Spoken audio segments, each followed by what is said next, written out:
dia, boa tarde, boa noite, pessoal do Triunfo. Vamos aqui para mais uma aula do nosso curso de Fenômenos Mecânicos. E na aula de hoje nós vamos falar um pouco sobre impulso, tudo bem? Bom, para falar de impulso, a gente vai ter que partir de um outro ponto, ok? Então, suponha que a força resultante ela possa variar com o tempo, ok? Bom, o que a gente viu que era a somatória da força na aula sobre momento? A gente viu o seguinte: a somatória da força ela pode ser escrita como a derivada do momento em relação ao tempo, correto? Foi isso que a gente viu. Bom, o que eu posso fazer aqui? Eu vou isolar o momento, ok? Então, passando para cá, eu deixo o momento isolado e digo que o momento ele vai ser igual a então, uma somatória de força dt.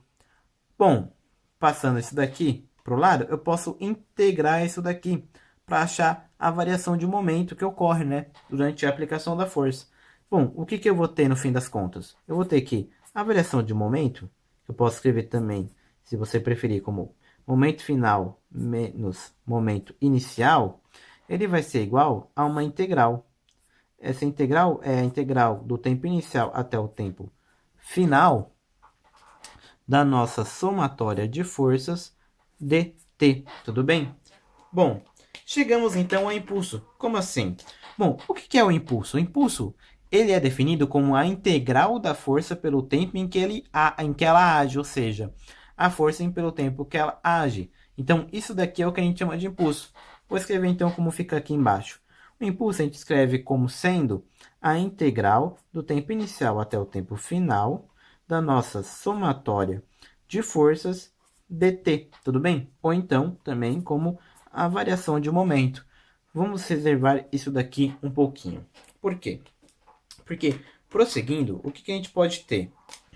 Como a força, em alguns casos, ela pode variar no tempo, a gente vai ter um conceito de força resultante média. Como assim? Vamos lá, por partes.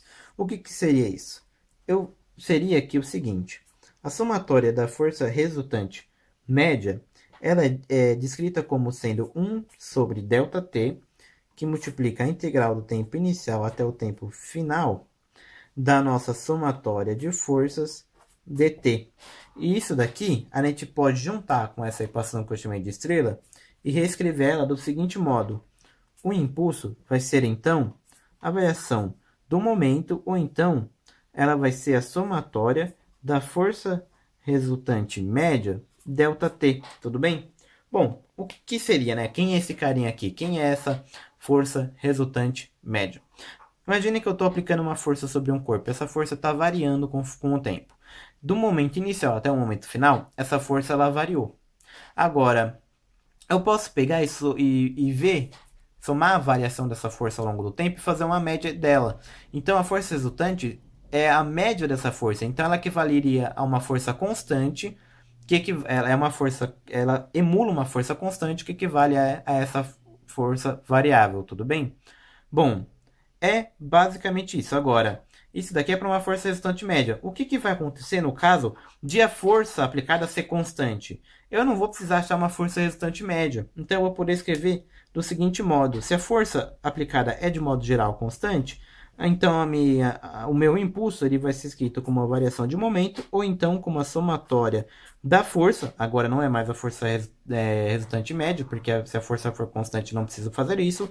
Da força é ΔT. Então, basicamente isso. Como se calcula o momento? São essas opções aqui. Isso que é o momento, não, desculpa, o impulso. Isso que é o impulso. O impulso é definido como essa força no tempo, né? A primeira definição que a gente deu até que foi a integral da força pelo tempo em que ela age. Bom, é basicamente isso. Para a aula de hoje é só. Para dúvidas, sugestões, críticas e observações, acesse o link do formulário na descrição do vídeo. Aguardo vocês na próxima aula e tchau!